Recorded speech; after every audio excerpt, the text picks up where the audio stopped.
Hello, my name is Chris Hildenbrand, and the topic of my presentation is chord recognition in jazz improvisation. I chose an example from a jazz book I have called How to Play Jazz and Improvise here. It's written by Jamie Abersold. I chose a particular excerpt from this book. It's called 5 O'Clock Blues, and it's here on page 77.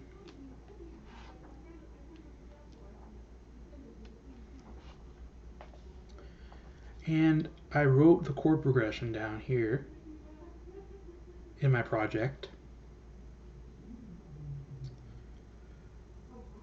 You can see it here. Try to show it on the camera. Let's see here.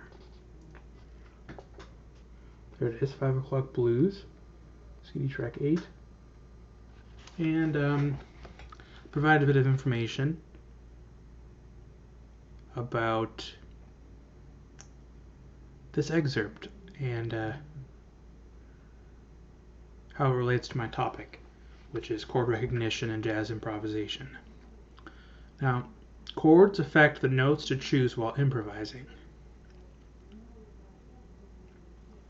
The underlying chord determines what note will sound correct. So, if there's a chord change, then the same notes you used in the previous chord may not work for the new chord.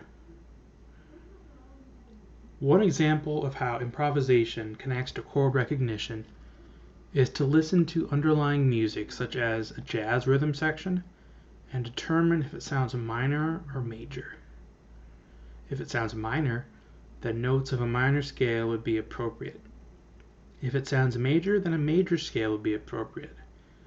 For example, certain notes would apply best to major scales, and other notes would apply best to a minor chord. So whether or not the chord's major or minor makes a difference.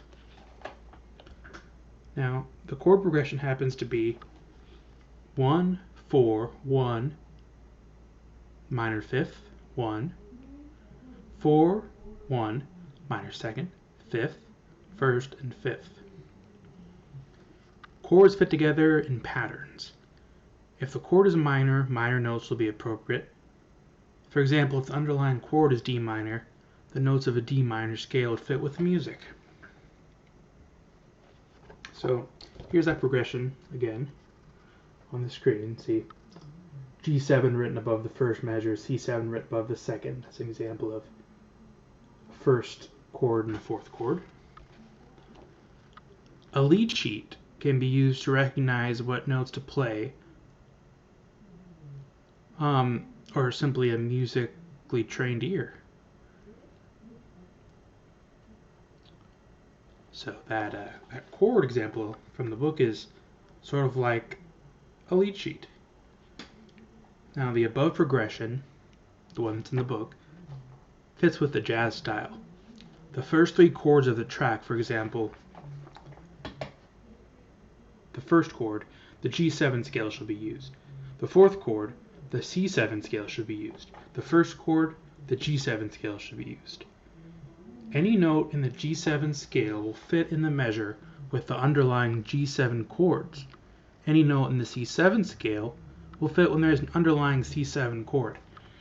Chords are a kind of canvas in which notes that belong are painted on.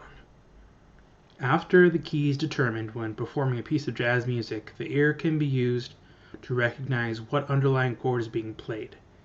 When the chord is recognized, notes can be applied appropriately. For example, what scale or what notes will fit with a 4 chord in G major that I recognized.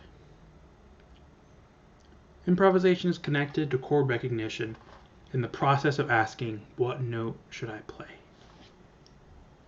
Now I'm going to conclude my presentation with a brief example of me improvising over this track that I have discussed. Thank you.